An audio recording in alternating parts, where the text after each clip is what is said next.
The following transmission is between myself and a Fallout YouTuber who goes by the Wanderer2287, who I have collaborated with on many different projects. Some of you might remember him as the guest voice on a video I made some months ago talking about the Quantum X01 power armor controversy, and his knowledge and expertise was of great importance when covering this topic. Wanderer is an artist, a lore historian, deeply passionate about the world of Fallout, and is perhaps the foremost expert when it comes to power armor. He's made lore videos discussing the Enclave, Fallout, and while he is still young, is an up-and-coming member of the newer wave of Fallout content creators. Over the course of our conversation, we talk about the Wanderer's artistic journey related to Fallout, Maladaptive Daydreaming, and what the new generation of Fallout fans will come to understand about the universe and the fanbase as a whole. As always, if you enjoyed this episode of the Atomcast, the best way you can show your support is by subscribing to our Patreon, as your monthly contribution will go towards improving the quality of transmissions, as well as helping to decrease the time between uploads. Links to our Patreon, as well as guest socials, will be linked in the description below. Without further ado, the Enclave Runaway, Wanderer.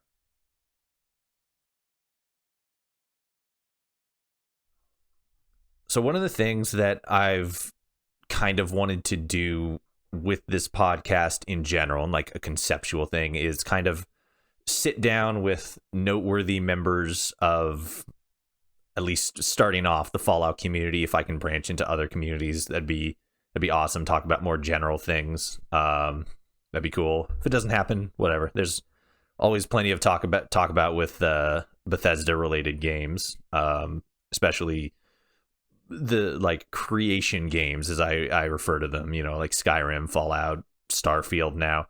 But one of the things with the podcast specifically that I want to do is I want to talk to people who kind of represent some sort of important facet or noteworthy standing in the community. I've had so far anyway, as the time of this recording, I've talked with Cazador, who was a both legendary and notorious figure in the bare bones of the Fallout 76 PvP community. I've talked with Phobos, who was a noteworthy member of, and then later a very outspoken critic of, the Fallout Frontier development team.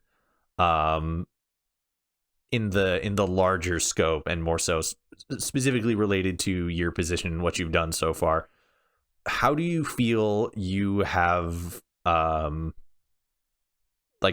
kind of place do you feel you've created or brought to the table or worked to gain in the Fallout community? What do you see as your contribution to the community? Well, I kind of see myself as somewhat of a bit of a fanboy, if you will. I started playing Fallout and things like that when I was about 12. I got Fallout 4 when I was about 12 for Christmas in 2015. Was Fallout 4 your first Fallout game? Yeah, it was. Yeah, it's crazy to think about, but yeah, it was my first one. I am almost contractually obligated, as somebody who runs a Fallout podcast, to immediately vibe check all my guests and be like, what was your first Fallout game? And unfortunately, Wanderer, you said something other than Fallout 76, so we're going to have to terminate we're going to have to end this conversation. You're clearly not a real Fallout fan. Fuck you, Toshi. But yeah, so I started with 4 back in 2015, like just shortly after it came out, because I got it for Christmas, because obviously a 12-year-old's not going to have disposable income or anything. So I started playing back then. I got really into like Fallout 4 as a game, and a lot of the mechanics. Obviously, in later life, growing up and looking back as someone who's in my actual life, like outside of being a Fallout YouTuber and someone who absolutely loves Fallout, I am going into the game industry, hopefully as a career, and as somebody who looks at games from somewhat of an objective standpoint. I don't think Fallout 4 hit many of the marks that I thought it did when I was 12. but it definitely hit a few of those, and I can definitely respect it for getting me into Fallout, as I've kind of established a connection with so many different people who also share the same appreciation for all the other games in the franchise, and that's something I can really appreciate about it. And I think with my copy, I got Fallout 3 for free with that Fallout 4 copy. So I played that. I was like, me and my 12-year-old mind was like, what the fuck is this? The graphics are shit. I have no ammo, and yeah. That's all I was really thinking about. The graphics are shit. I can't shoot. Why does anyone play this? And then when I got to Fallout New Vegas, even funnier story. I was one of those motherfuckers that headed straight to the tower and got eaten by cazadors halfway. So I was like, God. what the fuck is this? The game won't let me play. Yeah, I quit playing again. And then I was like, you know what? I'm reading a lot of shit online. I'm seeing a lot of YouTube videos. And I was like, I want to be a Fallout YouTuber one day. And this is around the time I started my channel. And I was like, I want to be a Fallout YouTuber one day. That means I have to finish these games. Yeah. So I finished Fallout 3 first, and I quite enjoyed the story. Though, obviously, later in life, I've become quite critical towards the end of the story, but that's another story for another day. And with Fallout New Vegas, I was like, all right, I really need to finish this game, and I really need to see if it's all that, because I've heard, like, it's the best Fallout game, and, like, I've heard so many different things. And I played it all the way through, did the NCR ending, and I fucking loved it. I genuinely like fell in love with everything about that game. The world space, the quests, the narrative, everything. Like, New Vegas was something that really captured my heart in a way I can't describe. It was so much stronger than Fallout 4, and I think that's because my dad had me growing up on westerns. He loves like westerns, spy films, shit like that, and all that Western kind of inspiration that New Vegas had really helped me love the game even more. And I think that's kind of where my journey with Fallout started, as a YouTuber at least. So that's kind of where my inspiration is drawn from. But as for what I bring to the table, if you will, I have always, even when I was a young kid, always loved writing stories, characters, things like that. So I have a very keen eye for storytelling, which is why I do Fallout lore videos. So I decided, probably in about 2019, when I was about 16, that I was going to do a few different lore series on my channel. So I wanted to start with the Enclave, because I thought they were really fascinating villains, and I thought their ideology was something quite interesting to nitpick at.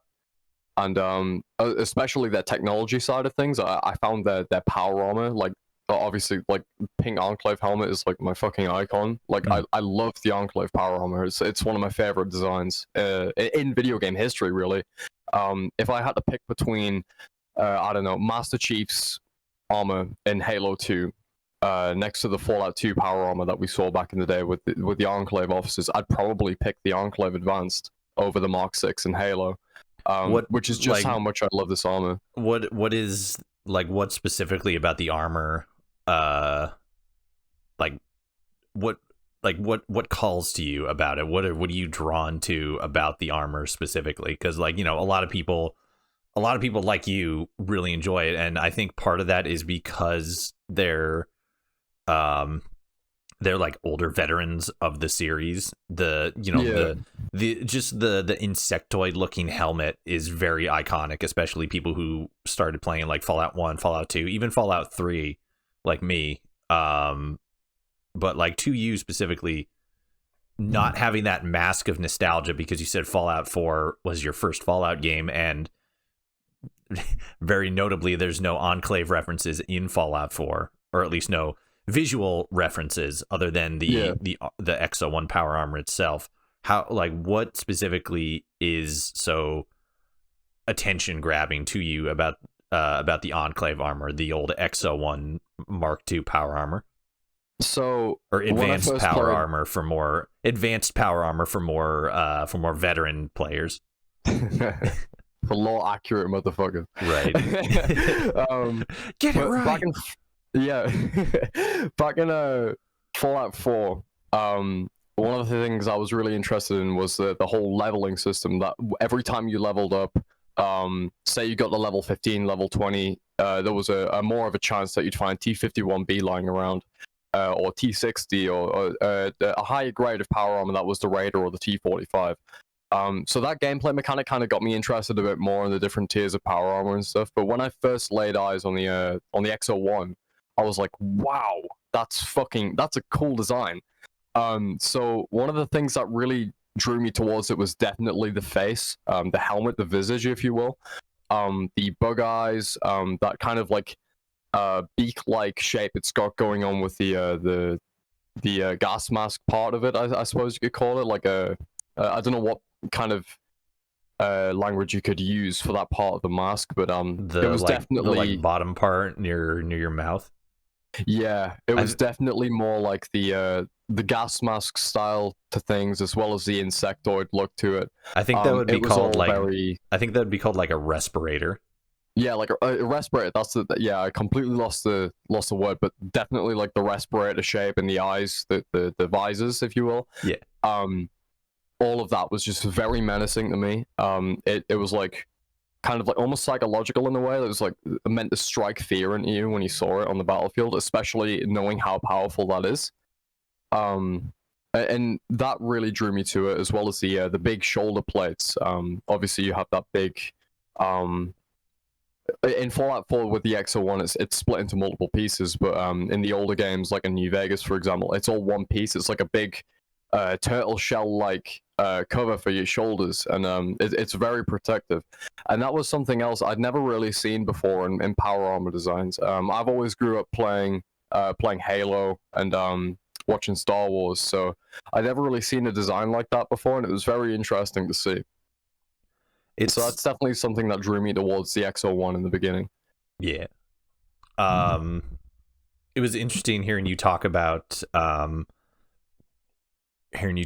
like your experience first playing Fallout 4 and then later playing the older games, and like you said it yourself, you have a much more like story focused mind. Like that's how your brain thinks, and me personally, I can definitely understand that, because I am somebody who also had that kind of experience. I originally went to college specifically for like filmmaking and script writing and stuff like that, and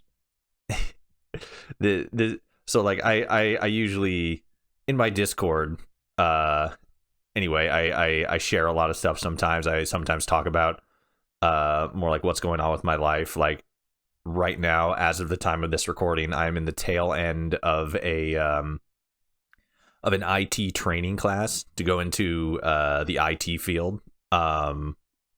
But so like last night, it is March 11th, so this would be March 10th. Last night I'm just watching TikTok and stuff, and and let me know if this kind of sounds familiar to you. I ran across a TikTok video that started off with as most TikTok videos do, text on the screen, and it says POV, after 97 laps around your room, the character in your head just did something completely unscripted, altering the plot line and changing the entire story. The video is like a minute long. I'll send it to you later, but the video is a minute long, and the lady that stitched it says that what this is because I used to do this too. I used to go outside like well into my teenage years, and I would just walk around. I lived in the woods at the time. I'd walk around in the woods. I'd walk up and down the path that led to my grandmother's house further in the woods. I'd walk around this big tree that was in our front yard, and I would just like it said, I would create these stories in my head, like characters that I recognized from like cartoons, from anime creations in my own head. They would go on these big elaborate adventures and shit like that. And this is apparently something called I think I'm reading this correctly. I think it's called maladaptive daydreaming, and it's basically a coping mechanism. I don't think it's for like trauma or anything, but it is that like storytelling process. It is the process of um taking elements from your life, taking characters from your life, and every once in a while there's a self-insert character, like this character is you, or this character is representative of how you feel or how you perceive yourself to be with relation to the world, or maybe more specifically the world that you created. But where that because it's all gonna go back to Fallout. Where that relates to Fallout is as you said, you had a very where you were obviously very excited for Fallout 4 when that was coming out and stuff, and then rather when you went back and played like Fallout 3, Fallout New Vegas, and Fallout New Vegas, you had a more like maybe not negative reaction, but because it was kind of dated technology to you at that point, it was a lot harder to kind of like pick up. I think it was more like a Zoomer brain thing, if you know what I mean. I was 12 years old at the time, so it was like, can you really blame me? All my friends were like, oh, you got to get this game, the graphics look so good and shit. Like, we were all very obsessed with graphics back in the day. But nowadays, I love older graphics, actually. Right. But so, I mean, like, even like regardless of the reason why, you had at least an initial pushback against Fallout New Vegas, be it because of the way the game handles the graphics, this, that, the other thing. It doesn't really matter. The point is, you had sort of a negative experience to what I had, because when I first started off, it was with Fallout 3, and then I transitioned to Fallout New Vegas and Fallout 4 and stuff like that.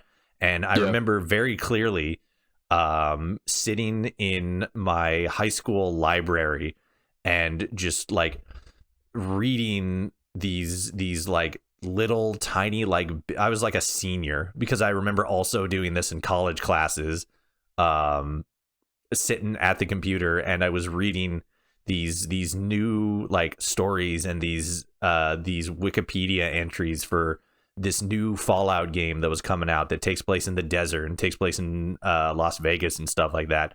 And I remember, again, very vividly, like walking up and down the path, like walking around the woods, and I was spinning this own little narrative in my head, doing maladaptive daydreaming about like characters that I recognized, characters that I enjoyed, and like creating new characters and new events and new stories that took place in what at the time was going to be Fallout, the setting of Fallout 76, the dusty, abandoned, sand riddled New Vegas Strip, the middle of the desert, people getting killed, crucified, all yeah, that makes me sound like so much more of a sociopath than I intended it to. But like, the stories and the things that you think up of. I mean, I was a teenager going into college at the time, so my mind's a little bit more adult orientated. You think about violence, strife, conflict, things like that differently in that transitional phase. But yeah, it was a much different experience, because I sort of fell into that. I had that maladaptive daydreaming. Again, the person in the video describes it as a coping mechanism. I don't remember specifically what coping in general, but it could also just be like a processing method. How you process things, how you process expressively inward or expressively outward. She mentioned specifically that not a lot of people get to take what's in their head and like create something of it, unless you're like a filmmaker, or I guess a writer, as you are, an artist in some way. Did you ever have something similar to that, the way I described maladaptive daydreaming? Yeah, like all the time. Yeah. Like, I mean, you were 12, so like I was doing it for like ever. When you were 12, and specifically like you're starting to become more involved with Fallout and stuff like that, was there like a noticeable shift where it's like previously you had all your stories taking place in a completely other world, another location, but then when you started getting more into Fallout, they started taking place in worlds that were more similar to Fallout? Or like what kind of, especially at like 12 years old, that sort of formative, like in between, again, it's an in between phase. Did that kind of start to change and shift your daydreaming process and transition into shaping your larger storytelling settings, outlooks, things like that? Yeah, absolutely, 100%. So I'd say when I was 12, a lot of my stories were Halo related. I started playing Halo almost just over 10 years ago now. And a lot of my stories up until that point were all just Halo stories about Spartans fighting elites and things like that, and ODSTs and like big recon missions, things like that. And then when I played Fallout, it was a very different environment, and it shifted. All of my thoughts were all directed towards this one IP in the wasteland and things like that, to the point where I did actually, when I was 12 years old, start to write a Fallout GB, is what I called it, Fallout Great Britain, and it was set within my local area, which is in like it's on like the sea front. So it was a lot of interesting ideas that I had, but at the end of the day, would it hold up to Fallout London? No. Yeah, I was about to say you started at fucking Fallout London has some intellectual property monetization they got to start paying you.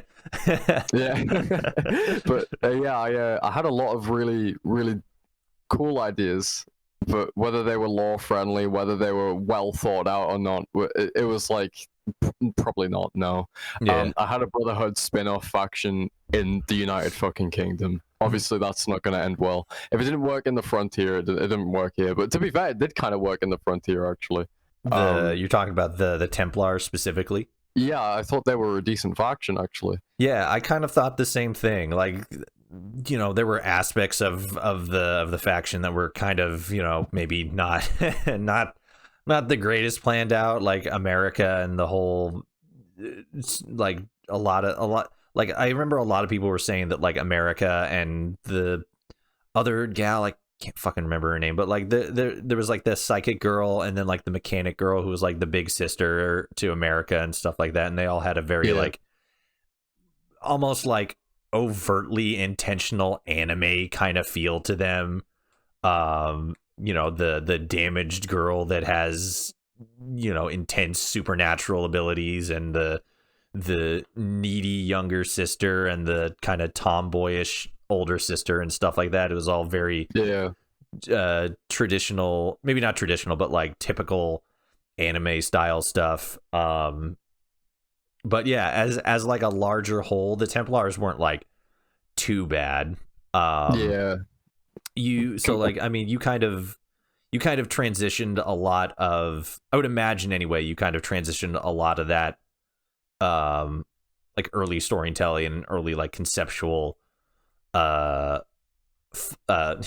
Fallout that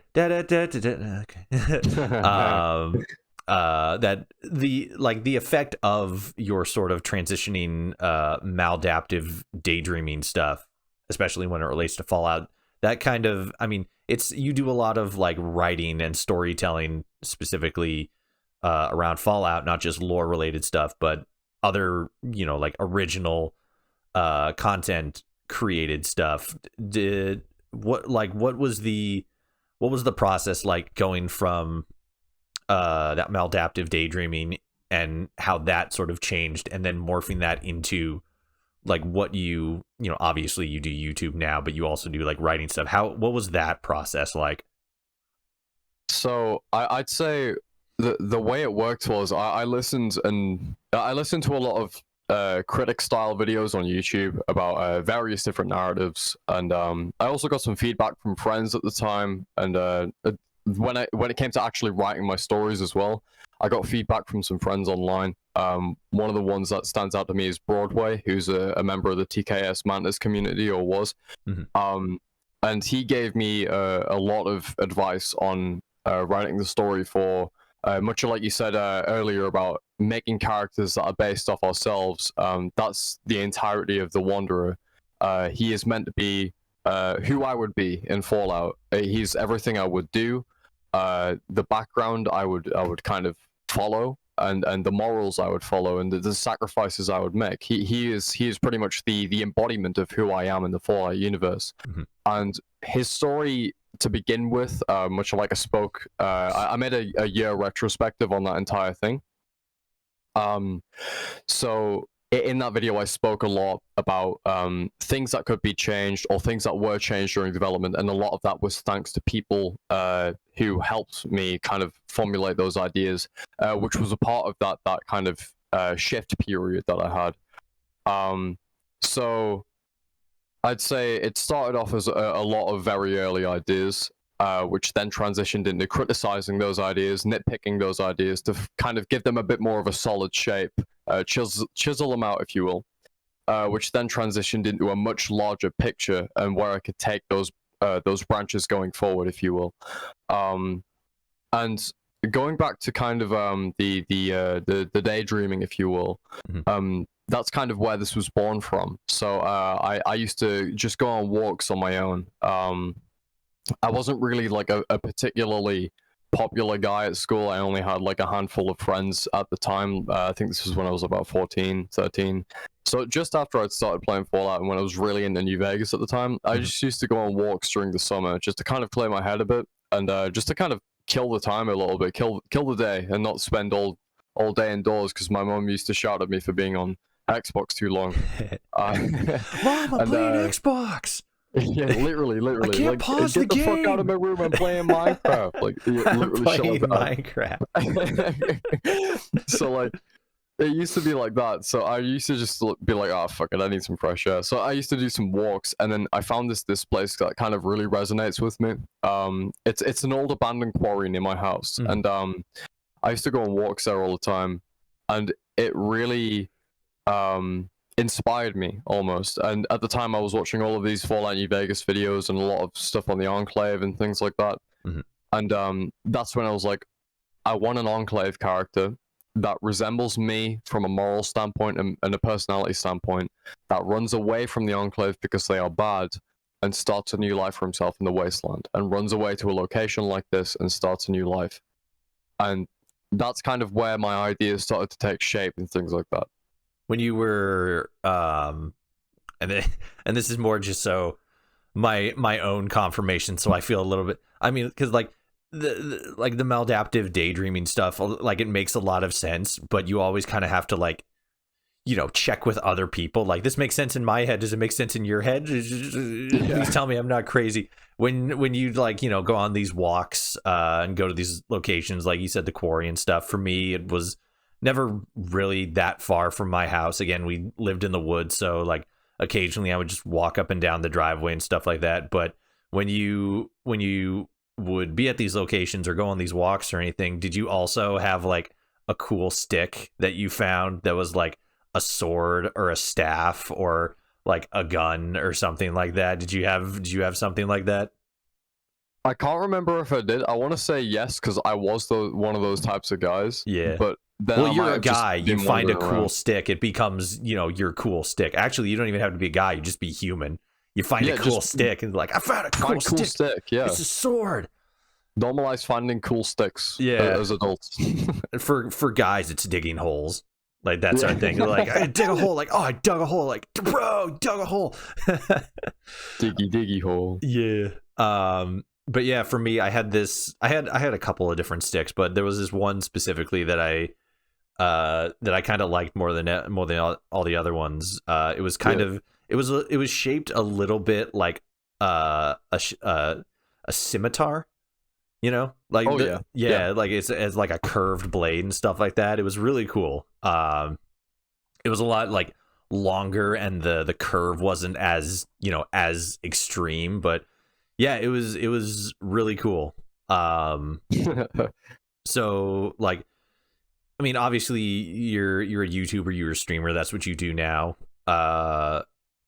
And like, do you do a lot of like maybe not alternative, but like separate from like YouTube or streaming and stuff like that, where a lot of your storytelling, YouTube specifically, I guess, where a lot of your storytelling is based in the video? Do you do a lot of like outside writing along these lines? Yes. So one of the things I have been writing since around last summer is a science fiction film that is heavily based on games I've played, such as No Man's Sky, which I got very heavily invested into over lockdown in 2021, and films that I watched fairly recently in the last year or so, such as Blade Runner 2049, which has grown to be one of my favorite films ever. So I wanted to write a story like that and have it set in a universe kind of inspired by things like Star Wars and No Man's Sky again, and just kind of have a universe like that with a character with a very tragic backstory and a very tragic setting. Not entirely post-apocalyptic, but definitely dark and dystopian. So that's something I've been writing for quite some time now. And it's got a lot of influences in there. The main character is meant to be based off Diego Luna, who is also the actor for Cassian Andor in Star Wars. And yeah, it's got a lot of dystopian Blade Runner and No Man's Sky influence in there. Apart from that, not really, but I have tried to write, or at least had the basis to write a Star Wars series similar to the Fallout series I do plan on making one day. And it would be set during just after the Knights of the Old Republic, and it would be following a Mandalorian character. And Obviously, him kind of because yeah, like... obviously. So like it would be following a Mandalorian Jedi hunter who basically just goes around killing Jedi for vengeance and money. And it would slowly show his transition from being someone who's cold and bloodthirsty, and just with a very big hatred towards all kinds of Force users, to someone who is tolerable of their existence, yet still hates them for what they've done, because he discovers that the entire thing he believed about his past was a lie, and it was actually the main villains of the story who did what they did to him and his clan. And the end of the story would be about him sacrificing everything, so that he can save everything he loves, pretty much his entire clan, his wife, his 3 children, his cousin. So he would go out sacrificing himself to save them. And it's a very dark Star Wars story, kind of in the vein of Andor, but it still has that Star Wars and especially the Old Republic believability to it. And I don't want to be too crazy with the ideas or anything. One of the ideas I had early on was that one of the main villains of the first season or so was going to be trying to draw power or collect Darth Nihilus's mask, who is one of the main villains from KOTOR 2. But I thought that might kind of desecrate the character a bit too much, so I'm not really sure what I'm going to do at that point. But I know there's going to be a big battle in the end, and the main character is going to lose his hand. So yeah. When in doubt, just blow something up, or have somebody, or have like a main character just die, and then that helps with just transitioning the story from a dead end to something else that you can talk about. Let's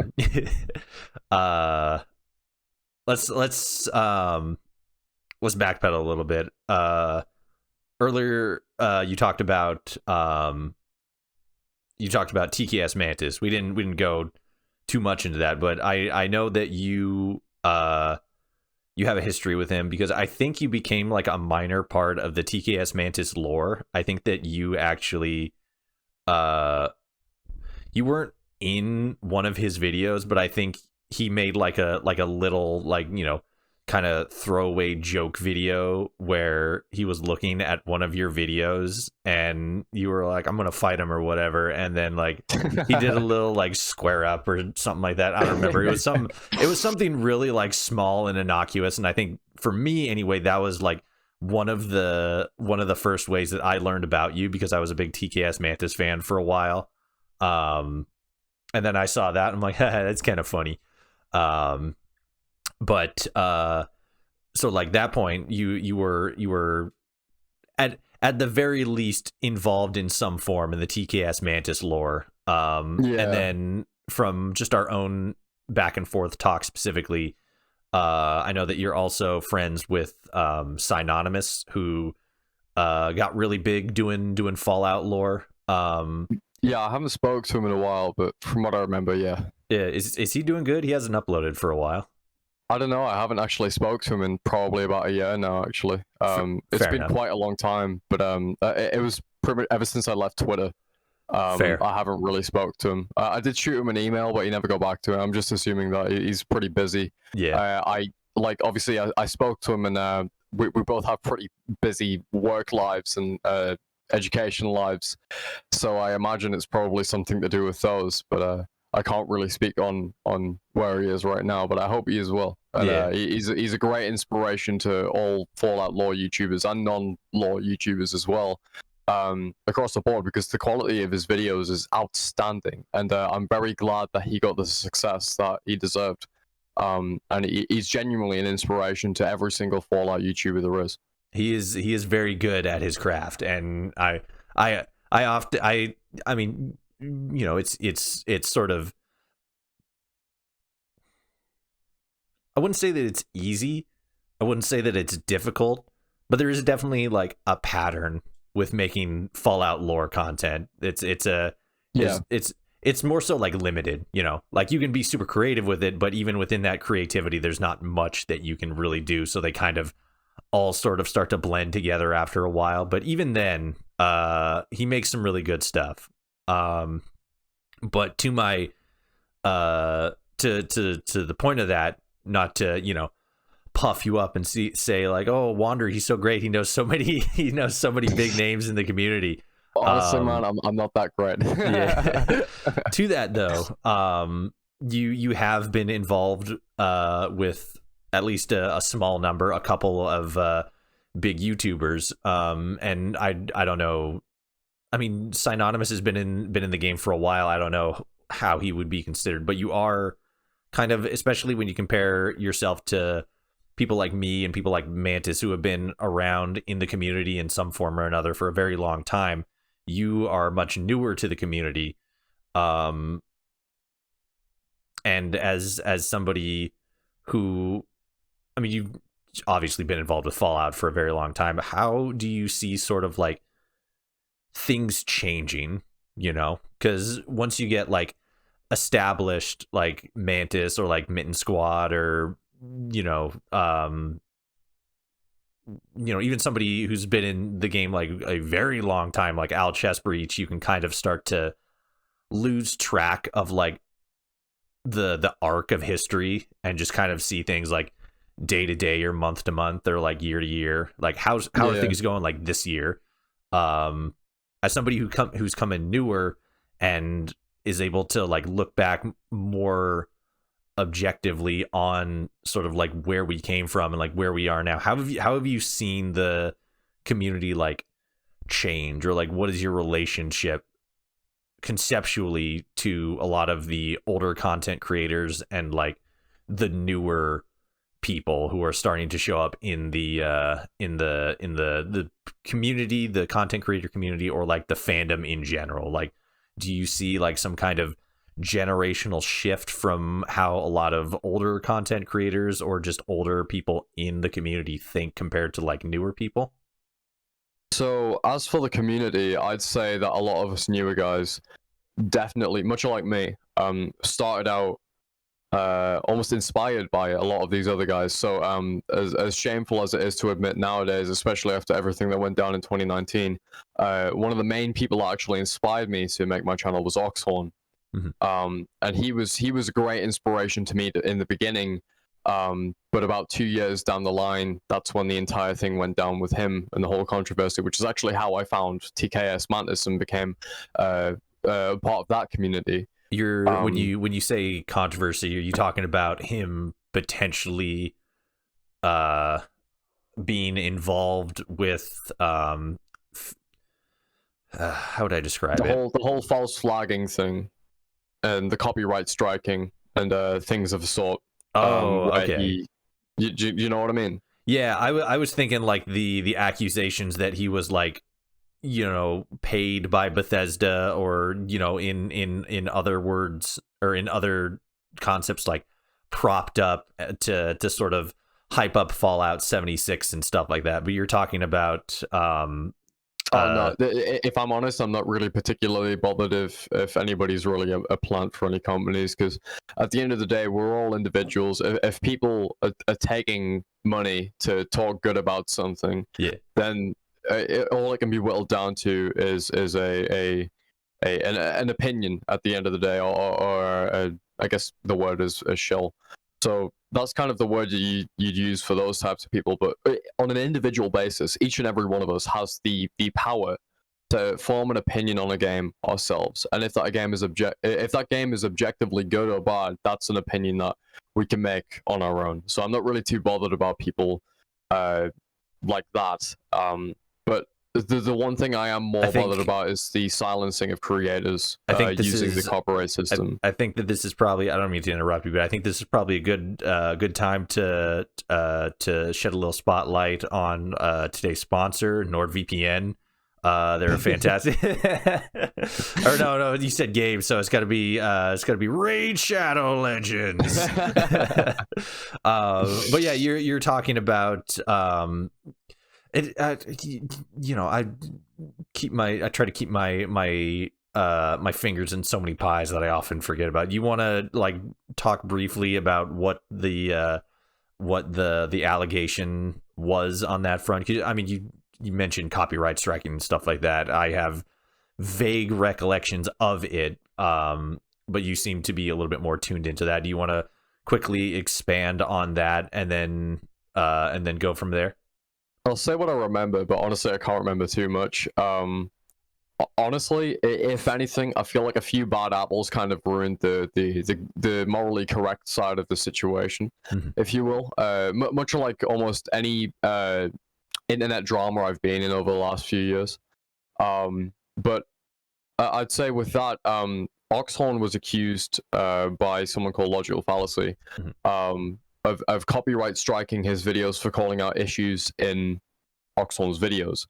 Now, if you're like me, you'll have no issue with people criticizing your videos. Like I've faced a fair amount of criticism over my years being a YouTuber, and each of it I use to better myself and to see, is this criticism valid? Can I use this to better myself going forward as a YouTuber? And if the answer is yes, take that on board and always think about it when you're creating new videos.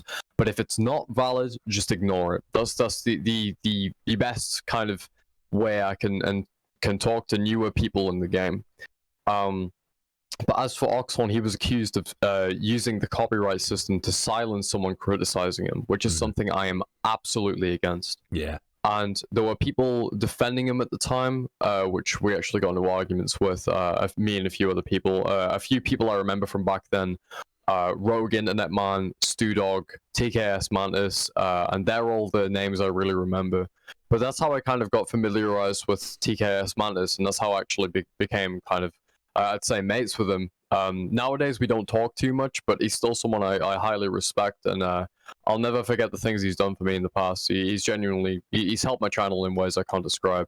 But as for the Oxhorn situation, I really don't remember much apart from him being accused of copyright striking someone that really didn't deserve it.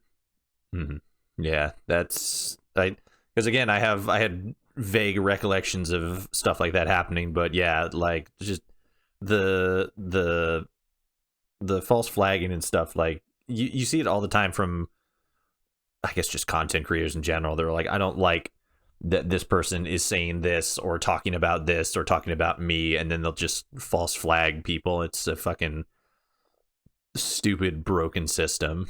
Yeah, the thing is that it's a problem that lies deep within YouTube itself. The copyright system itself is broken, and then bad apples will come in and like copyright strike you for no apparent reason just because they disagree with your statement. And I think that's why people like Stewdog are so valued on the platform, because they're the ones that are calling out things like that and kind of keeping people right and things like that as well, because YouTube don't really seem to do much of a good job at it themselves.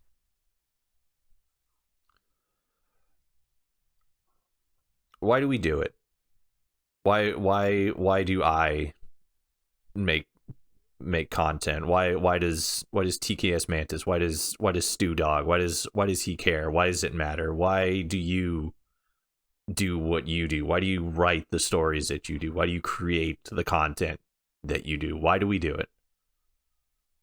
So I do it for my own personal enjoyment. I've always loved writing stories. I love Fallout, and I thought, what better way to really have fun and to really build something meaningful than to combine the two, which is exactly what I've been doing for the last few years. But like why though? What do you get out of it? What do you think anybody would get out of it? What do you think I get out of it? What do you think, somebody brand new to, the Fallout community's just content creation in general? What do you think at the end of the day makes it so that we get up, absolutely destroy our mental faculties by hyper focusing and stressing about tiny little details in a game that 20 years from now nobody's going to talk about, and then learn all this stuff like video editing, story structure,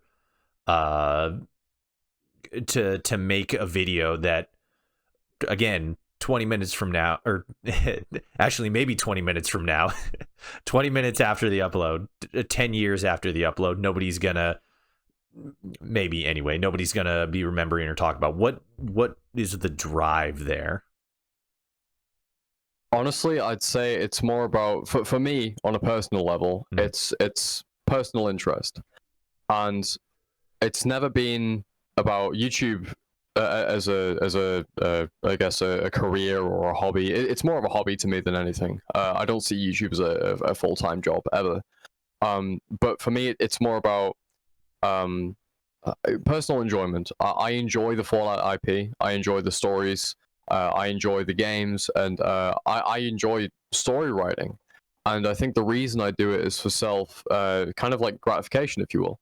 I really enjoy writing these stories and hearing feedback, and if other people enjoy my stories, then it shows that I've done something good, and it means that I'm making a mark. And I think that's one thing I really want to do, is I want to leave my mark on the Fallout community as someone that tried their damn hardest to take on board criticism and to analyze the Fallout lore, and to create a story that most, if not every single member of the Fallout community, whether you fall into the New Vegas fan set or the 76 fan set, which are two very different sides of the coin, but are part of the same IP, if you know what I mean, that almost everybody in the Fallout community can appreciate. And that's something I really want to do. And I want to tell these stories that I've got in my mind, or I want to die trying. That's kind of where I'm at. I don't want to make money, even though I am monetized on YouTube. It's definitely not a livable amount. I don't want to make money off it. I don't want fame. I don't want anything. I just want to tell my stories, really. That's all I want at the end of the day, and I want people to enjoy them. I think that's a very intrinsically human emotion, desire, what have you, just whether it's, your own personal stories, or your history, or like, there's the stories you make up in your head. You find value in something related to your existence, and you're just out there, and you're like, hey, I just want to talk about this, and I want someone to hear it. And if it's like, you like it, you like it. If you don't like it, you don't like it. Not to go into big detail and stuff, because this isn't really, my place, my story to tell, but for many years, my family was sort of, my mom, my stepdad, and my stepbrother, my younger brother, they were effectively like homeless for a number of years. They were living out of an old van that we had, like an old camper van, not like, one of those big things, but like an actual like van, but it's got like a sink and like a bed in it and stuff like that. They were living out of that for a couple of years, and there was a lot of stuff that happened in between that time. My little brother was in a foster home for like a year and a half, 2 years, something like that. My mom and stepdad went through a whole bunch of stuff. Thankfully nothing exceedingly horrible, like what happens with a lot of the other poor, unfortunate souls that end up having to live on the streets in the United States. But my mom has talked several times about writing a book about her experiences, like how, because she used to live in a good situation. She was a chef for a while. She was a teacher for a good number of years, and then things just kind of happened, and then she ended up in this, again, comparatively not awful situation, but for her, and how it all eventually, the middle part, and then how it all eventually played out. It eventually played out, fine. You just had to get back into a situation of some kind, but still, like, that whole middle part is where a lot of the quote unquote story happens, and a lot of the stress. And I think that a lot of the times, again, either based on our history or based on, just the things we think of, we just want to tell our story and just have it out there for people to, know, to reflect on, to remember that we were even here at all.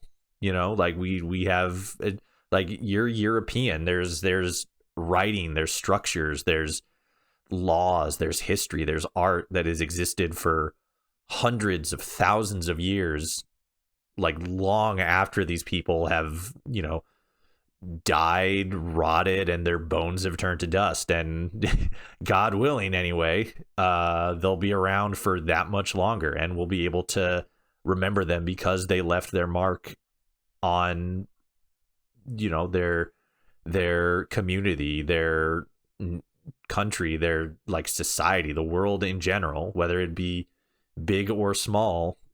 We remember them. Like, I think it was Van Gogh. He originally started out like nobody, he was just like some community artist. Nobody thought his art was good or anything. And then it was only after he died that he became one of the most recognized painters of the modern century.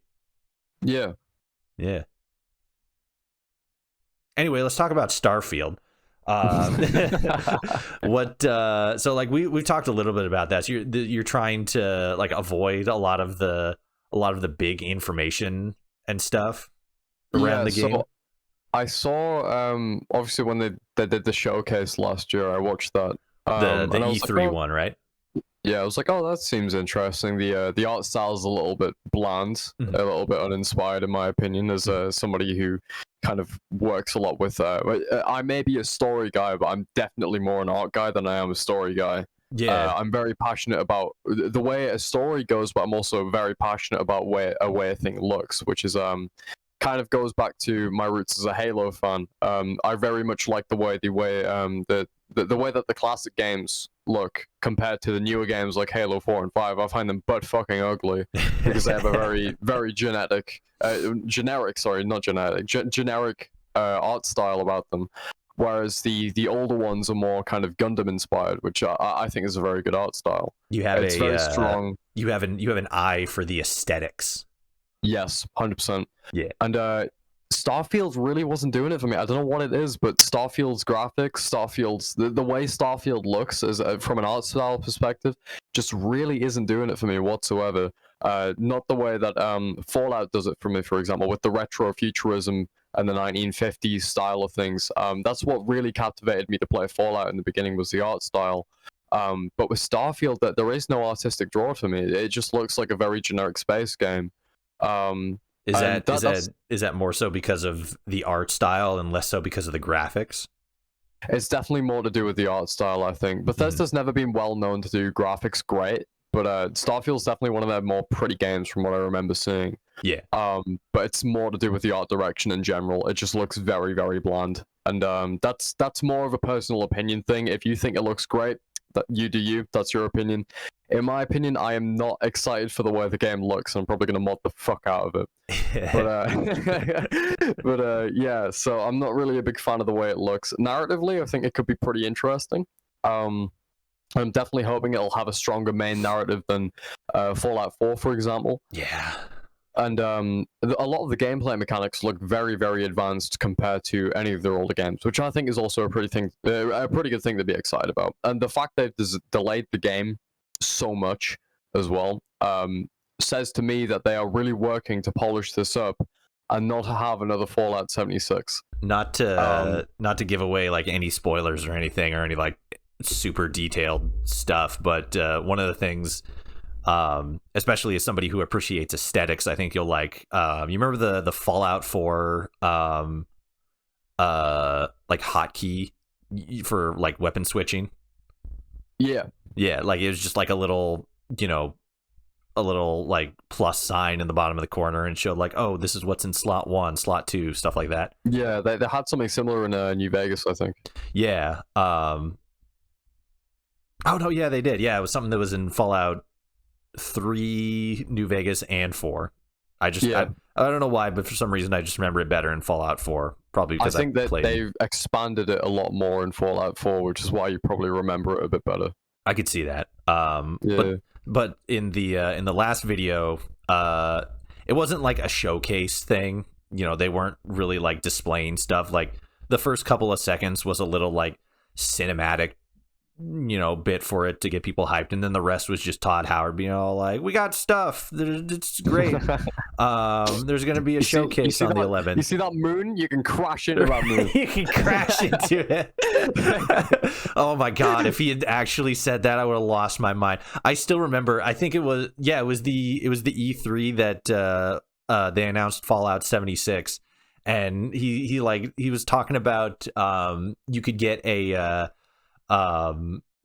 a poster which was just like the map of Appalachia, which I actually have hanging above my computer right now. Sick. And I don't remember what he said verbatim leading up to it, but he's just like, and it glows in the fucking dark. And then it showed it glowing in the fucking dark, and I'm like, oh my god! I don't care what anybody says about Todd Howard. I don't care what he does from this point all onward. Within reason. He like, in my eyes, Todd Howard was instantly goated when he said that. Like, hot damn. Glow in the dark map goes hard though. I know, right? Hard. It's so fucking cool. But to my point, oh yeah, okay. So I do have a point I wanted to make, but I also want to say in the video, producer Tim Lamb is in the background and he's playing Starfield. For context, Tim Lamb has been a producer on every Fallout game so far. But he's just kind of casually playing the game. You can see a little bit of this, that, and the other as he's playing it. I think at the time this video has come out, I know at the time this video is going to come out, because it's going to come out tomorrow. I have a video. This is just breaking that down and looking at different stuff. And one of the things that I noticed I thought was super cool is that that weapon, cross, the hot button thing. Obviously it's made a return, but what they did is they moved it to the center of the screen, made it a lot bigger, and then put a filter over the background that like blurs and darkens it a little bit and then slows down time. So kind of like in Grand Theft Auto 4 when you're switching weapons, a wheel basically shows up. It's not a wheel in Starfield, but it's the same sort of hot button mapping kind of thing. It shows up, it's in the middle of the screen, and things slow down, so the game is still going, but because your attention is focused somewhere else, you can focus on switching to the correct weapon you want while you're in the situation that you're in. And I don't know, like just that little thing, like, oh my god, that makes so much sense, because like if you're in an actual firefight, and it's like, oh, I want to switch to this weapon, you don't like stop, look down at your weapon inventory, and then figure out like, okay, where is it? There it is. Okay, I got it. Let's go. You think it instantly, reach for it, grab it, and then boom, and like just that one small little change, I think is so cool. But to your point about the art style and stuff, I definitely see it. I think it's kind of a because like they're kind of placing the game in this interesting middle ground in human history or potential human advancement and stuff, because it's not like Star Wars or Halo where we've developed, faster than light travel and awesome fucking spacesuits and laser swords and plasma guns and shit like that. It's not that sort of like higher fantasy sci-fi kind of stuff. And at the same time, it's not something that's a little bit more grounded in a similar reality to our own, like Fallout. It's kind of that weird in between where it's like we're heading out into space. We still, not everything's perfect. We've maybe been in space for a couple decades, something like that. A lot of the technology still looks a little bit older, a little bit more like what we have. But it's still like the future, so things still look a little bit more sci-fi-esque. And yeah, to your point, I think that's an interesting decision, because especially when it comes to sci-fi, you think the more like, fucking like aliens and spaceships and all these big climactic battles and stuff like that, and weird energy stuff. But then like it's like, okay, well, what's the middle point to that? And it's like, well, it's shit that looks like SpaceX, weird dudes wrapped in tinfoil flying on what is essentially what looks like a radiator traveling through space, all the pipes and everything. And yeah, I think it is definitely an interesting creative choice. I'm interested to see what the larger general perspective or like opinion of that is.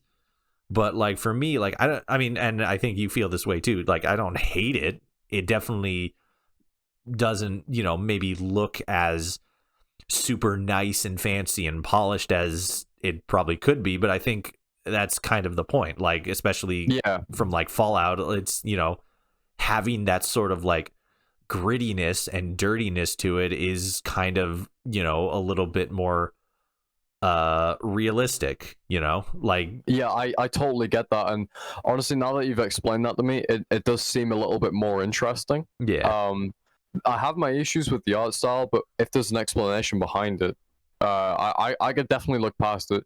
There are some things that I do think looks cool in Starfield. Like there's this one shot I remember from last year, which is like this guy with almost like a fucking skull as a spacesuit helmet, and it looks sick. Oh yeah, that was I think that I'm pretty sure that's supposed to be a dude who's like, I mean, he's a space pirate. I just don't remember if he's a member of like the Crimson Fleet, which is like one of the factions, or at least a faction that they talk about. But yeah, there are a lot of artistic aspects when it comes to like armor and stuff like that that are actually pretty cool looking.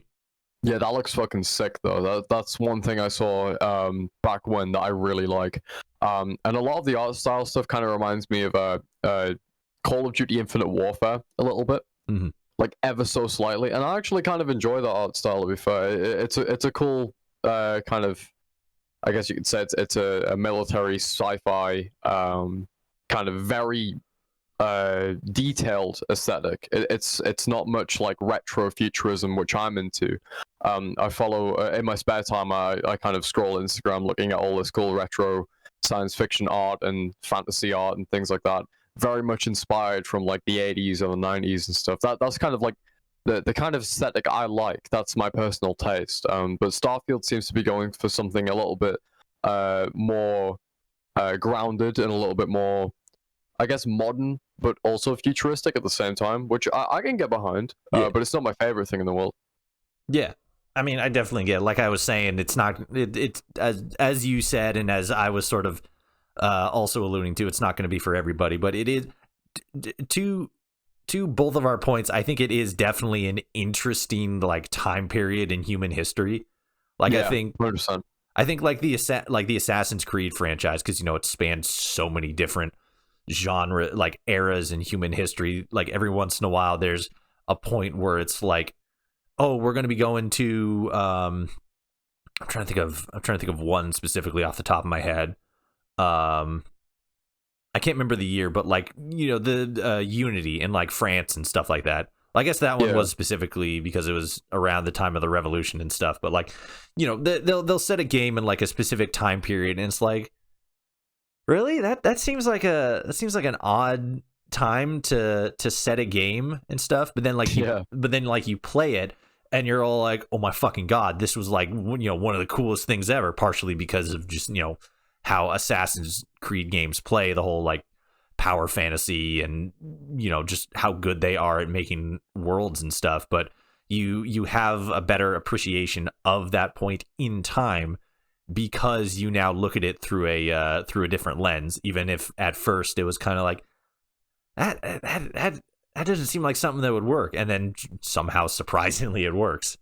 So like you know, you're not real hyped for, I mean, maybe you're a little bit hyped for Starfield, but you know, you're kind of trying to be a little bit more reserved when it comes to Starfield. What is like something like a game that's coming out soon, or like has come out but that you just haven't been able to like get to it or play?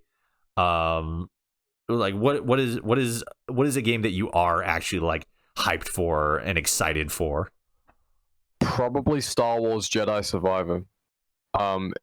Me being a massive Star Wars fan, that's a given. Yeah. But they actually delayed that game by about a month so they could do polish. It was going to come out this month, but they've delayed it another month just so they can make sure everything is good and bug free. And that's something I really like, actually. I'm glad they've done that because we fell into a really dark pit in the gaming industry, and that dark pit is releasing something and finishing it later. All these corpo heads in the industry with stocks and investments into these games and in these companies and projects are trying to push them to be released far earlier than they are ready. And that's exactly what happened to two of my favorite franchises by now. It happened with Fallout 76, with that incredibly dire release we went through back in 2018. And it happened with Halo Infinite, which to this day is still struggling. It's pretty much DOA. It's in a horrible state, and it's going to take years to fix. Right. And releasing games like that is a death sentence, which means all of the hard work that designers and developers and programmers have put into that, and artists into their models and their materials and things like that, all of that is going to waste for the sacrifice of public image. And it's just to push out an unfinished product, and I heavily disagree with that. And I'm glad that Starfield hopefully isn't going to struggle with the same thing, though this is Bethesda, so there will definitely be bugs, features included. But yeah, I'm just kind of like trying not to be too optimistic or too hyped about it, as not only am I a pretty busy guy right now, I have a lot going on in my personal and work life that is kind of preventing me from being too hyped about something that's going to distract me like that. Yeah. But Fallout 76 taught me a lesson, and Halo Infinite taught me even more. And it's a few very sad lessons, but it's stuff that'll stick with me. So, you know, always, especially in this day and age, always prepare for a game to be released in an unfinished and buggy state. And make sure that, you know, you've seen some gameplay, you've seen some release reviews and things like that before you actually buy one. And I'd say pre-ordering is like gambling. Don't fucking do it. Yeah. So yeah, I mean, as you said, there are a lot of companies now that are starting to push out games before they're like finished, and then they spend the next like several years, you know, trying to fix them and update them and stuff like that. It's kind of like a trend that's been happening ever since kind of like DLCs started getting pushed out. Like the long form development time on games has just kind of diminished, not because DLCs themselves were kind of like a catalyst to something bad, but like it kind of showed to some game developers that they could put out a game that maybe wasn't 100% finished, and whether or not that's because they just didn't put enough effort into it, or just, you know, the development process has just gotten so much more intensive. They put out games and they're not 100% finished, and then, you know, sometimes they're like, you know, 80% finished, and then there's just like a little bit of extra patching, a little bit of extra work that needs doing. We were talking about, before we started this interview, we were talking about the Hitman series and how I'm a big fan of the Hitman series. When Hitman 1 came out, and I mean like the new Hitman, not the original Hitman, so like Hitman 2016, when that came out, there was, I think, one map, and that was the fashion show in France. And then I think after that, like every month, every 2 months, something like that, they would put out a different map, and then they would put out another map and another map and another map, you know, in a sort of episodic kind of way. And it was weird because when you first bought it anyway, I think it was still like $60, and it's like you're paying $60 for one map. Granted, it's a really nice looking map, and you know, it's a Hitman game, so there's a lot of different ways you can finish the game and stuff. But when you bought that, you're still like, it's kind of like a pre-order or a season pass. You're banking on that the rest of the content that's going to get put out is going to be worth that total investment. And you know, we can speculate on whether or not that's a good thing, whether it's a bad thing. I did it with Fallout 4. I bought the season pass when it was only like $20 before they hiked it up a little bit. Because, but I mean, like my mindset is, it doesn't matter if the DLC that gets put out or not is of a subjective good quality or not. I just know that I'm going to buy them all either way because I love Fallout. And like, even it's like, oh, but the fucking Far Harbor wasn't good or Nuka World didn't have enough in it. Like, I don't care. I'm still going to get it because I love playing Fallout. Whether the story sucks or whatever, the gameplay is what I'm here for. What, you know, I couldn't tell you a single thing that happened in the actual story, the actual plot of Fallout 76. I couldn't tell you anything other than you meet the Overseer at one point. But I could tell you how much I've enjoyed playing the game, actually playing the game on my own with friends for YouTube stuff. I can tell you that. I can, like, the rest of it doesn't matter to me anyway. But my point is, games are starting to kind of move, or at least they feel like they're trying to move in that direction. It's argumentative whether No Man's Sky or Fallout 76 had the worst release. I think they both had the worst release, just for different reasons. But with No Man's Sky specifically, and just what, I mean, it came out, it was fucking awful. Everybody was all pissed off about it. But then they just buckled down, hit the grind, kept putting out content, patch after patch after update after update, and had probably one of, if not the greatest comeback in video game history. And I think what a lot of, maybe not a lot of, but some developers are seeing is that a studio put out a game that wasn't finished, and then over time they added content, did patches, stuff like that, and then made the game better. I think that maybe that's what Fallout 76 is doing, has been doing. It's kind of different because it's sort of a live service game. I mean, I guess you could say that No Man's Sky is kind of the same, but my point is, it feels like they're trying to do the same thing that No Man's Sky did without actually understanding why No Man's Sky failed and why it did what it did and then became successful. They're seeing the beginning and the end, but they're not seeing the middle. They're not understanding the point. That's kind of one of the reasons I asked you, like, with regards to YouTube and storytelling and stuff like that, like, why do you do it? Because like you see where you began, you see where you are now, but you don't see the middle part, the reason you got from the beginning to the end. And I think that is what a lot of content creators, and more importantly a lot of video game developers, like, miss out. They miss out on the why you do it, on the what drives you.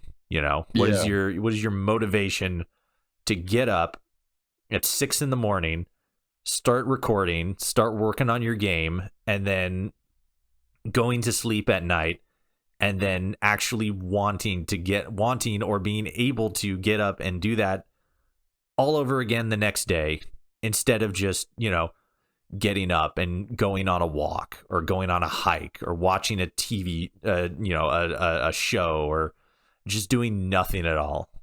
I think it's that drive, the drive that pushes us. 100%. And in that long-winded rant of mine, it segues pretty nicely into my next question. What do you think, or what do you feel, what do you perceive as, well, I guess actually first and foremost, because like me, you're a content creator, what would your biggest piece of advice for anyone who wants to be involved in, I mean, you do a lot of aspects. You do writing, you do content creation, you do graphic design a little bit, or maybe not graphic design. I've seen you do like 3D stuff, asset creation. I do 3D models, texturing, things like that. I do that at university, so. Yeah. But more so like conceptually, like the creative aspect, the creation aspect. What sort of advice would you have for somebody who wants to be involved in that? Because based on what it sounds like, you've been doing YouTube for a while, and more specifically since a younger age, what would you say to people who want to become involved in the stuff that we do, in the creative process, specifically publicly? So I'd say the Fallout scene, particularly the scene that I'm in, the lore scene, if you will, is very populated by a thing that can only be described as the same shit with a different title. Mm-hmm.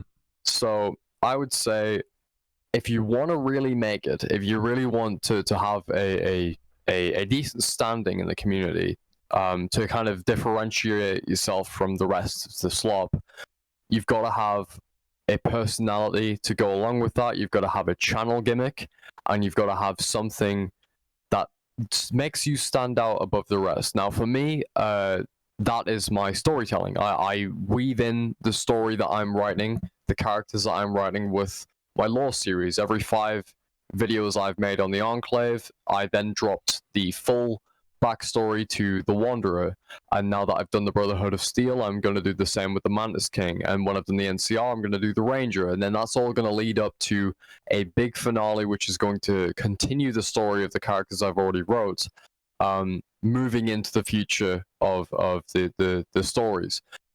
And that's kind of what makes me a bit different, alongside the fact that my icon is literally just a pink fucking Enclave helmet for no reason, apart from the fact I like the color pink. But yeah, you've got to really find a way to differentiate yourself, whether that's through storytelling and narrative, or that's through personality or delivery. I'd say Toshi is very different because he does a lot of machinima-esque stuff in his videos, as well as covering a wide variety of topics regarding Fallout and not Fallout. So I think that makes him stand out. But for me, it's definitely more rooted in narrative, and you've just got to find what makes you stick out, and you've really got to hit home with it. You've got to perfect it. And it took me a long time to do it. It's taken me almost 6 years now to really find my footing and to figure out what I want to do with this channel and what I want to do with the characters I've written. And I think I've finally figured it out, and I've made my videos look somewhat decent through that as well. If you look back at my older stuff from 2019, I was making all of that on an iPhone because I couldn't afford a PC. And I saved up the money, I worked hard for the rig I've got right now, and with that, I've learned the skills necessary to make a good-looking lore video. And I think that kind of draws it back to how to give advice to newbies in the game. You've got to have equipment, you've got to have know-how, and you've got to have a gimmick. Do you think that the that process of kind of like figuring things out, because I mean, you said it for yourself, it took you several years to sort of figure that out. Me, I kind of had a better idea of what I wanted to do, at least starting off, but at the same time, I had been thinking about it for years before I even uploaded my first video. Plus, I actually had a secondary channel. I had a completely different channel before this one that I did for a couple months, I think. But it never really went anywhere, so I kind of bailed on that one. And then even before that, like way before that, I was doing creepypasta narrations for a little bit. But then like stuff happened, I couldn't do that anymore. Mostly just like I moved into a different living situation and became less practical, less easier to do it, like recording and stuff. But Yeah. because there is such a long form period where you're kind of just like floundering about trying to figure out who you are and what you're doing and who you want to be and what you want to do and stuff like that, would content creation be something that you would recommend to like the average person? Or do you think that long period of figuring out and understanding, do you think that's too much for one person, or the average person anyway, to be able to like focus on and process on? I think a lot of us in the Fallout community, especially content creators like you and me, are very creative individuals. And I think if you gave a very creative individual a set of tools to create a video, they'd be able to make it to a rather competent level. But if it was just an everyday person who isn't really invested in anything as heavily as you and I are, or if it was just somebody that just kind of wanted to get in it for the money or the fame or something like that, like all those big shots up there that are making six figures doing boxing matches now and are making very boring, bland, unoriginal content, which is basically slop for children to consume. If you're trying to get into the YouTube game or the content creation game or the streaming game, anything, being one of those, you're not going to make it. You have to be creative. You have to have some form of thing to make you stand out above the crowd. You've got to have personality. You've got to have a channel gimmick. You've got to make yourself interesting, and you've got to have to know how to do it. And I think YouTube channels are very much a learning process. It definitely has been for me. I've been learning this since I was about 14, 13. And my YouTube videos, if you look back to one of my first videos, is literally just me holding my phone, pointing at a drawing I did, explaining the lore of power armor that I drew on an A4 piece of paper. That's literally the first video on my channel is literally that. And if you look to my most recent ones, there is acting, there is script writing, there is interesting shots that I've taken in engine. There is like drawings and like custom animations and comics and cartoons and all of these different things that I've wanted to make for so long. And that's all stuff that I have thought of very early on, because I believe myself to be a very creative individual, though I don't want to toot my own horn too much. And the only reason I've been able to make that is because I have the know-how to, I have the passion, and I have the kind of creativity to do that. So do I think a normal person, just an average Joe who isn't very creative, who just kind of wants to get into this for money, would be able to do the things that you and I do? No. But if you have the creativity to do it, yes. Do you think it's more of like a creativity thing, or like you have a story to tell? I think it's a good blend of both. Definitely. Yeah. Because, I mean, we've been talking about that for a while. Like, a lot of the reason and the drive is because you have something that you want to do. Obviously, you want to go out and make money. You can go out and make money anywhere. If you want to, I'm not saying that it's a completely different animal, but if you want to go, like viral, or like do something specific that doesn't involve like story, like, makeup tutorials and stuff like that, or like, news, I guess maybe news, maybe a little bit, like you think a lot of stuff you see on TikTok, right? Like oftentimes it doesn't involve like, I say oftentimes, sometimes it does, but oftentimes a lot of content on TikTok isn't really like trying to tell a story. It's kind of like trying to like pass on information, but in like in a slightly different way. But you see, that takes me back to my point as well. That requires a passion and a personality to do so as well.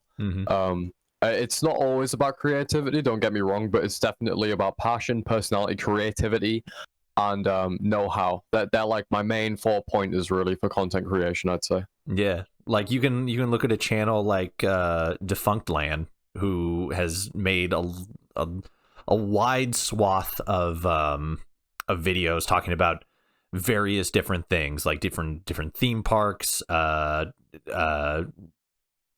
oh god, I'm forgetting a lot of it, but he's made a lot of stuff about like Disneyland, like old parks that went under. But he's also done, like, his most recent thing was talking about the little, like, oh gosh, what is it? You know, like they're drawn the Disney Channel logo, like that little tune that's associated with it. Like, Yeah. the whole video, it's like an hour and a half, like almost 2 hours long. It's just like, who wrote that? Because like when you look at it like a surface level, like nobody wrote it. No, like there's no name attached to it or anything. It's just a thing that was attached, you know, to that little movement that people do on the commercial breaks. But somebody wrote it, and while it's not, you know, defunct land story, it's still a story that he is, or it's still a question that he's passionate about, that he cares about, that he's invested in, and in his passion, in his pursuit, he goes out, you know, looks into what he has to, and then tells a story. And I think whether you're trying to create content for the purposes of telling a story, or whether you're trying to, like, specifically telling a story, or whether you're in it to, you know, just be creative, you know, like artists and singers and musicians and stuff like that. Like, they're not, you know, in the broad conceptual sense, they're not out there trying to tell a story. They're out there trying to be entertaining. But in the process of being entertaining, or putting out something that you think is important, like Critical, for example, Penguins Zero, he's not telling story. I mean, funnily enough, he is telling stories in his videos. But when you watch his stuff, like, it's creativity is a questionable thing. Like, a lack of creativity is questionable when you apply it to him, because you could say his personality is definitely a big part of the creativity of his channel. But in, like, the broad sense, like, he's not using any sort of, like, you know, wacky and wild, you know, cuts or anything. He's not out here, you know, making like mind-blowing thumbnails and stuff. I mean, as far as I remember watching, I've been subscribed to him for a long time, I don't think he's ever made a thumbnail. I think he just uses the default whatever auto generates for YouTube. He's just like, the thing is with Most Critical, he kind of falls into the category of the personality thing, because he's fucking hilarious. Yeah. But like, that's why he's so good, right? It's his charisma. But I mean, to the point, he's, you know, he's passionate about what he does, but at the same time, he's not out here trying to tell a story. To you know, to your point, to my point, it's the same thing. You either need to have a high passion stat, or you need to have a high storytelling stat. Like, there's no real in between. I mean, there can be in between, but you have to have, you can have a good balance of both. Yeah, but 100%. you have to have a strong investment, or in one or the other, and that one or the other is going to absolutely change what you put out into the content nightosphere that is YouTube. 100%. I agree with that. Yeah. What is, so we talked a lot about, like, meaning and shit. So maybe you've had enough. We kind of got into this interview a little like last minute, which we've been trying to for a long time, but I skipped out on a lot of, like, processes and stuff that I normally go through for these interviews, because contrary to some beliefs out there, interviews don't just happen. There's a lot of prep work. There's a lot of groundwork. One of the things I learned in my documentary class that I took in college was that you need to present the questions that you want to ask to whoever you're interviewing well in advance, because they will need time to think of an appropriate answer. You know, it can't just be fucking gotcha journalism where you're just out of the blue all like, hey, I want to know about this, and then the other person's in that awkward position where they got a camera pointed in their face and they're being asked a question that, maybe is a little pointed. Maybe they don't really feel like they can give an adequate response to. Maybe makes them uncomfortable, shit like that. But for this one, especially since we've been talking about, a lot about meaning and stuff like that, what is it that, like, maybe not, well, actually, I'll phrase it this way. What do you think is one of, if not the most important thing that somebody ought to do or to remember or to instill within themselves in order to live a good life? Stay true to yourself, I'd say. Just don't ever.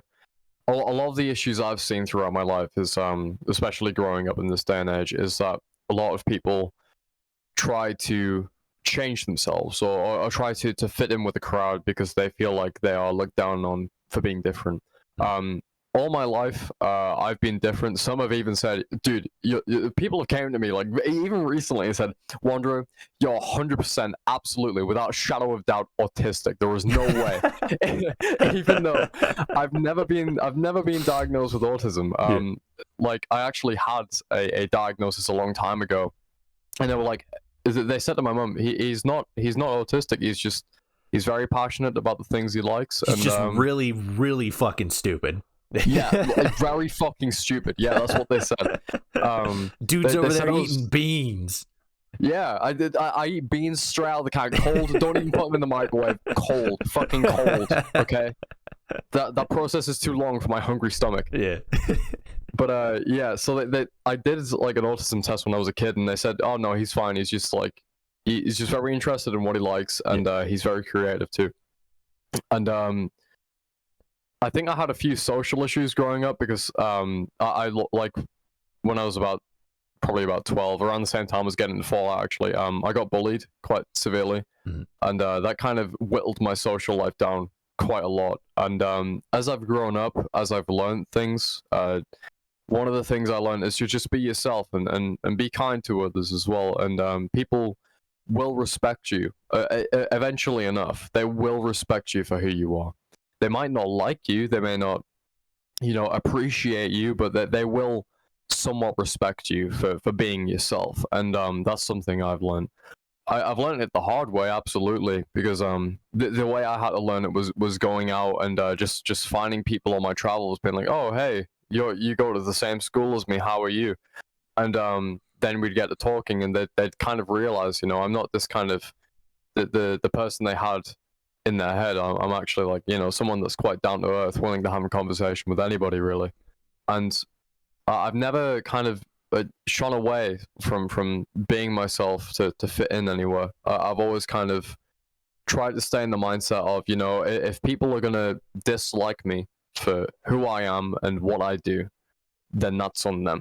And you're going to find friends much easier just being yourself. And that's one of the things that I think throughout life, everyone should stick to. There are far too many people out there that I know personally in my life right now that are pretending to be a version of themselves that they are not, just to fit in with the crowd. And it's something I heavily disagree with, because then you're living a life of lies, and it's not worth living. It's just you've got to enjoy living life. You've got to stay true to yourself and live life as a person you want to be, and don't let other people influence that, unless obviously you're doing something horrid, which I definitely doubt I'm speaking to anybody like that here. But yeah, just be yourself, man. Do what you got to do and be yourself. That's Wanderer top quotes 2023. You have to unabashedly be the main hero that you see in your story. Yeah, you've got to evade taxes too. Evade all taxes. Don't let the government pay. Don't pay the government. I was actually gonna be like, what's a funny way we could end this video, just in case I don't want to end in on a thoughtful point. I want to end it in a funny way. Shadow Wizard Money Gang. We love Shadow Wizard Money Gang. We love casting spells.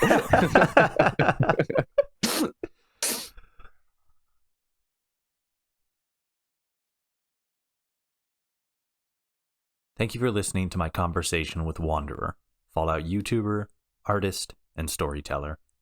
As always, if you enjoyed this episode of the Atomcast, The best way you can show your support is by subscribing to our Patreon, as your monthly contribution will go towards improving the quality of transmissions, as well as helping to decrease the time between uploads.